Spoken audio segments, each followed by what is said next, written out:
আসসালামু আলাইকুম প্রিয় দর্শক, যে বিষয়টা নিয়ে কথা বলবো আসলে ঘটনা হলো তিনটা। আমি আসলে সিদ্ধান্ত নিতে পারছিলাম না যে কোনটা আগে বলবো কোনটা পরে বলবো। তার চেয়ে বরং এক কাজ করি, যেটা যেভাবে ঘটেছে সেভাবে বলি, যেটা আগে ঘটেছে সেটা আগে বলি। এবং এই তিনটা ঘটনার মধ্যে আমি কোথায় যোগসূত্রটা খুঁজে পাচ্ছি সেটা আপনাদেরকে বলবো। প্রথমে যে ঘটনাটা বলবো সেটা হলো এই বৈষম্য বিরোধী ছাত্র আন্দোলনের নামে যে চাঁদাবাজির ঘটনাটা ঘটেছে, প্রকাশিত হয়েছে, পুলিশ গ্রেপ্তার করেছে 5 জনকে গুলশানে একজন আওয়ামী লীগের সাবেক এমপি, তার বাসায় যেয়ে তারা হুমকি দিয়েছে তাদেরকে গ্রেপ্তার করে ফেলা হবে, যদি তারা টাকা দেয় তাহলে তাদেরকে রক্ষা করা হবে। কত টাকা? 50 লাখ টাকা। এবং 17 জুলাই তারা প্রথম গিয়েছিল। তার নেতৃত্বে ছিলেন সম্মিলিত বেসরকারি বিশ্ববিদ্যালয় আহ্বায়ক কমিটি, মানে বৈষম্যবিরোধী ছাত্র আন্দোলনের। তার নেতা আব্দুর রাজ্জাক রিয়াদ, উনি ছিলেন, তার সঙ্গে ছিল কাজী গৌরব অপু এবং আরও অনেকে। মোটামুটি প্রথম দিন এই শাম্মী আহমেদের হাজব্যান্ড, যিনি সাবেক এমপি ছিলেন আর কি, তার হাজব্যান্ড তাদেরকে 10 লাখ টাকা চাঁদা দিয়েছেন। এই ছবিটা কিন্তু আমরা দেখেছি সোশ্যাল মিডিয়া, আপনারাও সবাই দেখেছেন। তারপরে গতকাল তারা আবার সেই চাঁদাটা আনতে গিয়েছিল এবং গতকাল তারা বাকি 40 লাখ টাকা। গতকাল যখন যারা 5 জন সেখানে যায় তখন ওই বাড়ির লোকজন পুলিশে খবর দেয় এবং পুলিশ তাদের এই আব্দুর রাজ্জাক সহ 5 জনকে গ্রেপ্তার করে। এটা হলো ঘটনা, মানে কালকের ঘটনা। কালকের এই ঘটনার পর সর্বত্র প্রচারিত হয়েছে, অনেকেই কিন্তু বিস্মিত হয়েছেন যে এটা কোনো কথা। এদেরকে দেশের মানুষ এত ভালোবাসত। বৈষম্যবিরোধী ছাত্র আন্দোলনের কিছু কিছু বদনাম কিন্তু আমরা শুনেছি, এটা খুব স্বাভাবিক শোনাটা। একটা কথা মাথায় রাখবেন, আমি মাঝে মাঝে বলি যে আপনি কিন্তু একেবারে কাউকে না জানিয়ে কোনো দুর্নীতি করতে পারবেন না। যদি আপনি কাউকে জানাচ্ছেন না, কাক পক্ষেও জানবে না, কিন্তু আপনি যার সঙ্গে দুর্নীতিটা করলেন সে তো জানলো, যার কাছ থেকে টাকাটা আনলেন সে তো জানলো, সে আপনাকে টাকাটা দিল। সে কি টাকাটা খুব আনন্দের সঙ্গে দেবে না, সে ভয় পেয়ে ভয়ের কারণে দেবে।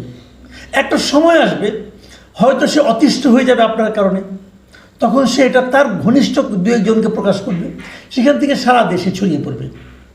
অথবা একসময় সে মনে করবে আপনার তাকে ভয় দেখানোর ক্ষমতাটা এখন কমে গেছে, তখন সে সাহসের সঙ্গে বলে দেবে।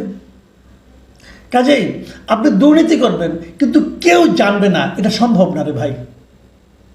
কাজেই 1 কান 2 কান 3 কান হতে হতে কিন্তু সকলের কানে চলে আসে। আমাদের কানেও অনেক দুর্নীতির খবর আসে, কিন্তু তথ্য প্রমাণ না থাকলে ওটা তো আমি পাবলিকলি উচ্চারণ করতে পারবো না, সেই জন্য হয়তো অপেক্ষা করতে হয়। কিন্তু ওই লোকটার প্রতি যে দুর্নীতি করেছেন তার প্রতি তথ্য প্রমাণ লাগে না। আমি তো জেনেছি কিছু, যারা আমাকে জানিয়েছে তাদেরকে আমি জানি তারা কেমন লোক। যখন জানিয়েছে তখন ওই লোকগুলির প্রতি কিন্তু আমাদের শ্রদ্ধাবোধ কমে যায় এবং এই কমাটাই সামগ্রিকভাবে দেশের মধ্যে ছড়িয়ে পড়ে। এবং দেখবেন মানুষের মধ্যে বৈষম্য বিরোধী ছাত্র আন্দোলনের সেই প্রথম দিকের যে ইমেজটা ছিল, যে এই দলটাকে কেন্দ্র করে আমাদের একটা চিন্তা, আমাদের একটা ভরসা, আমাদের একটা আকাঙ্ক্ষা, প্রত্যাশা, সেগুলি কিন্তু আর শেষ দিকে ছিল না এবং এখনও অনেকটা কমে এসেছে। যারা তার সঙ্গে আছে তারা হয়তো তাদের সঙ্গে জানে, যারা তাদেরকে জানে তারা আর তাদের সঙ্গে থাকতে চাচ্ছে না। কাজেই কিছু কিছু আমরা জানতাম কিন্তু প্রমাণ হয়তো ছিল না, কিন্তু এবার তো প্রমাণ পাওয়া গেল, তাদেরকে পুলিশ ধরে নিয়ে এসেছে। এই ঘটনার পর এই বৈষম্য বিরোধী ছাত্র আন্দোলনের এক সময়কার খুবই উজ্জ্বল মুখ এবং যিনি ওনাদের মুখপত্র পর্যন্ত ছিলেন, সেই উমামা ফাতেমা, যিনি কিছুদিন আগে তার সঙ্গে আনুষ্ঠানিকভাবে সম্পর্ক ছেদ করেছেন, উনি কিন্তু আনুষ্ঠানিকভাবে সম্পর্ক ছেদ করে অন্য কোনো সংগঠনে আবার জয়েন করেন নাই, উনি ওনার মতে আছেন। এবং উনি একটা, এখন থেকে আমি যখন এটা অনুষ্ঠানটা করছি, রেকর্ডিংটা করছি, তখন থেকে 18 ঘন্টা আগে উনি একটা স্ট্যাটাস দিয়েছেন। সেই স্ট্যাটাসে উনি কী লিখেছেন?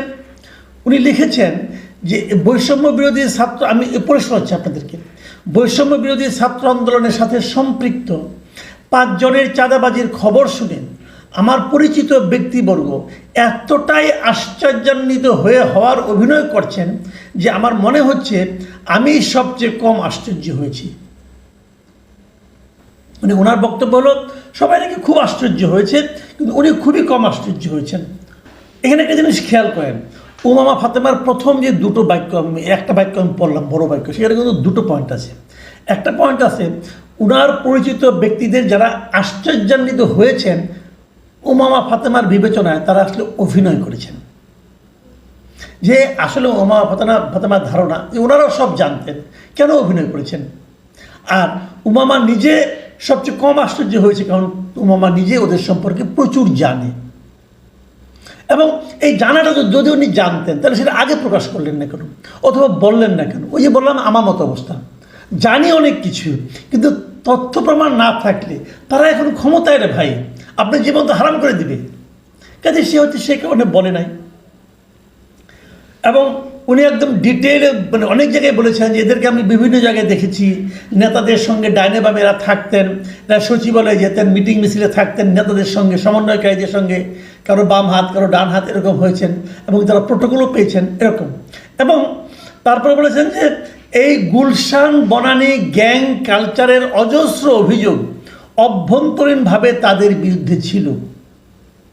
তার মানে যে কাজটা তারা গুলশান বনানীতে করেছে, এই ধরনের প্রচুর অভিযোগ এই সংগঠনের নেতাদের কাছে দেওয়া হয়েছিল, কোনো ব্যবস্থা হয়নি। হয়তো উমামার এই কারণে অভিমান হয়েছে, এবং সে ওখান থেকে, এবং তারপরে এক জায়গায় লিখেছেন যে যখন অভিযোগ দেওয়া হতো তখন নেতাদের মধ্যে এক ধরনের পিন ড্রপ সাইলেন্স উনি দেখতেন, মানে তারা এটা নিয়ে কোনো আলোচনাই করতেন না, চুপ থাকতেন একদম।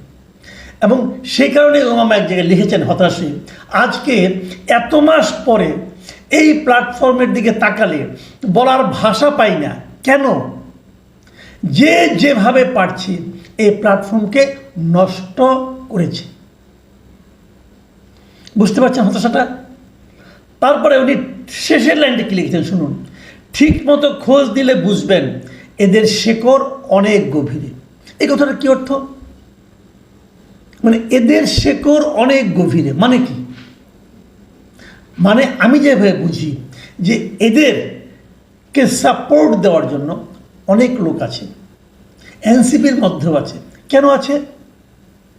তাহলে কি এটা যারা 5 জন গিয়েছিল এই টাকাটা নিতে, কেবল তারা 5 জনই এটা নিত না, অন্য কাউকে দিত, তারা একটা অংশ মাত্র পেত, এবং যাদেরকে দিত তারা খুব পরিচিত মুখ, তারা খুব বড় নেতা।